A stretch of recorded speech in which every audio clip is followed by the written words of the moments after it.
So yun mga idol, grabe, sobrang lawak ng kati oh. Lawak ng kati, mabato, sobrang bato.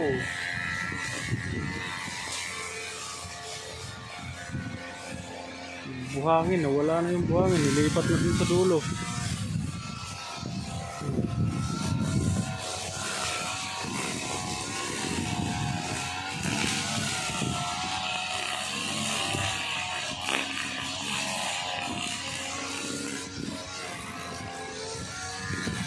Sa dulo mga idol, yun ito yung balibulan dyan, yung balibulan. Hindi kayo maglaro ng balibol dyan mga idol, kasi nandun lang yung buhangin nilipat sa dulo.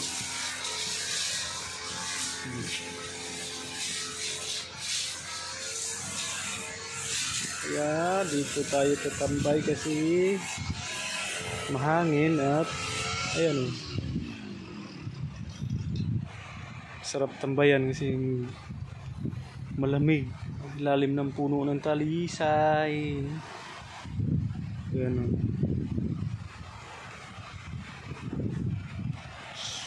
Ayan, ayan, ayan, ayan. So dito tayo ang ano.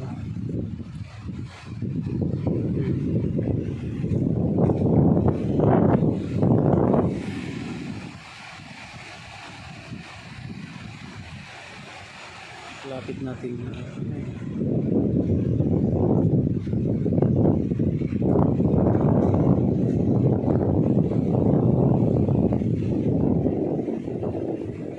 siya malapit. Yan yung normal mga idol. Pag ilapit natin, so yan, pag normal lang nakuha, so yan.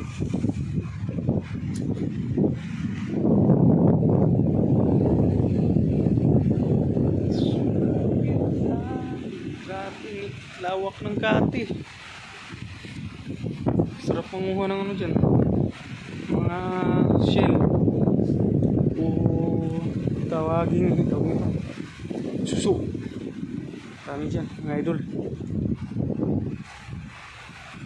Ayun o, yung nag-grass cutter namin nanguha na. Yun o, ito yung grass cutter nya, tapos andun siya, nanguha na ng suso. So ayan, sing lawak ng kati mga idol. Dami pa namang suso dyan. Suso on the mix.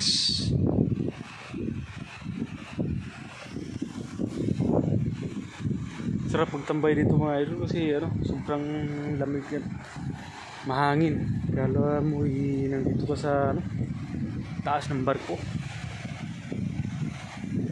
So yan mga idol, yung napapansin nyo yung mga idol, yan yung maitim, yung itim na yan nasa gitna, yan o yan. Yan ho yung El Fraile mga idol. So yun yung nasa gitna ng Manila Bay. So yan mga idol. Tapos yan yung bundok na yan, yun po yung Corregidor Island mga idol. Tapos yung itim na yan, yung isang maliit na yan, barko ho yan mga idol. Dumaan, galing yan dito, galing yan dyan. Yan naman mga idol, hindi ho yan barko, ano yan, El Fraile ho yan. Makikita nyo yan mga idol sa pagpunta kayo na Marine Base o kaya dito, matatanaw nyo yan mga idol.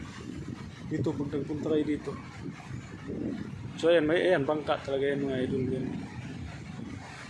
May sakay na pagkaraso. Walo yung sakay mga idol. Kaya hirap tumakbo, tingnan mo. Kasi puno sila eh. Overloading.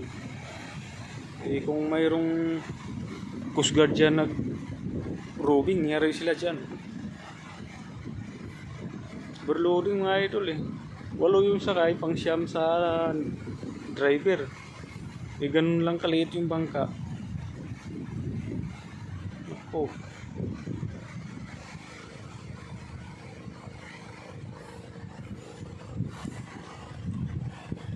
So yun lang mga idol.